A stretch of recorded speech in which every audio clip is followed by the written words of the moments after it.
I was proud of our guys tonight. I felt like they punched us in the mouth, kind of like Arkansas. They punched us in the mouth early. We fought back a lot tonight, over and over and over. I felt like we were never out of that ball game, and I think Miami would say the same thing, that they never felt comfortable till the final buzzer. So I was proud of our guys from that standpoint. Tonight was your best shooting night of the year. 9 3-pointers, 20 attempts. It's a good percentage. What was the difference tonight? What clicked on the offensive end from three? You're right. We finally made shots. I think we made more tonight than we made total in the first 4 games. But yeah, I think the biggest thing that clicked for us was we went inside first, and we've been after our bigs. Our bigs have been getting their shots blocked against the bigger, longer, more athletic guys. And after our big guys to kick that thing back out. And tonight they kicked it out early. And I thought that got our shooters in rhythm, and that made people stay home then ultimately on the shooters, which freed up Banks inside. Talk about the inside play. Tim Snyder battled foul trouble all game, but Anthony Banks really stepped up, double-double, and 9 offensive rebounds. Talk about him tonight, how he bounced back from probably one of his worst performances at FGCU when we were at Arkansas. One thing to say about Anthony, he takes that to heart. He didn't blame anybody else. He was the first guy in the gym the next day at practice after his poor showing in Arkansas.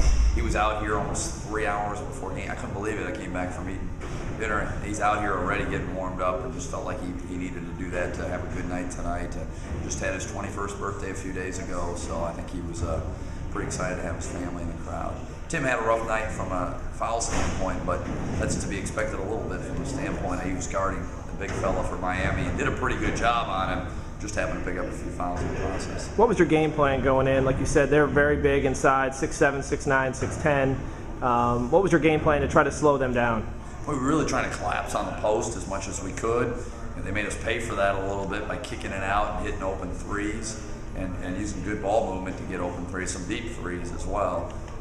So obviously we adjusted a little bit late in the first half and tried to stay home, and I think that's when Tim started getting a little foul trouble. They dumped it into Johnson in the post, and that made life difficult on Tim. So then we went to just straight doubling it, let it go in there and double it, and make it a tough pass out. And I thought, for the most part, those were decent adjustments, allowed us to guard the arc and guard the big guy.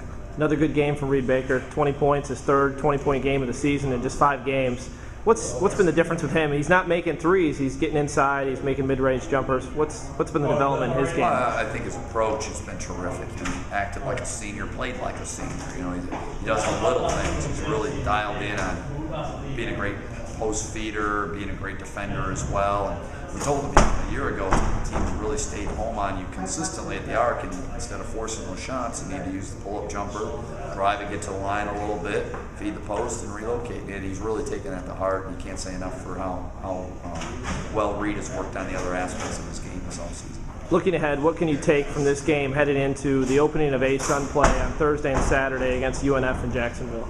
I said, this was all about the conference. We played some big, tough teams, obviously, and our 3 losses have come to BCS level schools, and that's all about getting ready for league play. And I thought these are great examples of some of the teams in our league. I mean, the bottom line is Lipscomb, who's preseason favorites, very much like Miami. They have a big guy, and they have a lot of shooters around, so we get a good look at that. North Florida, who we play next, runs the same offense as Miami. A lot of ball screen action, a lot of feed the post, kick out to shooters action. So I think it helped us a lot.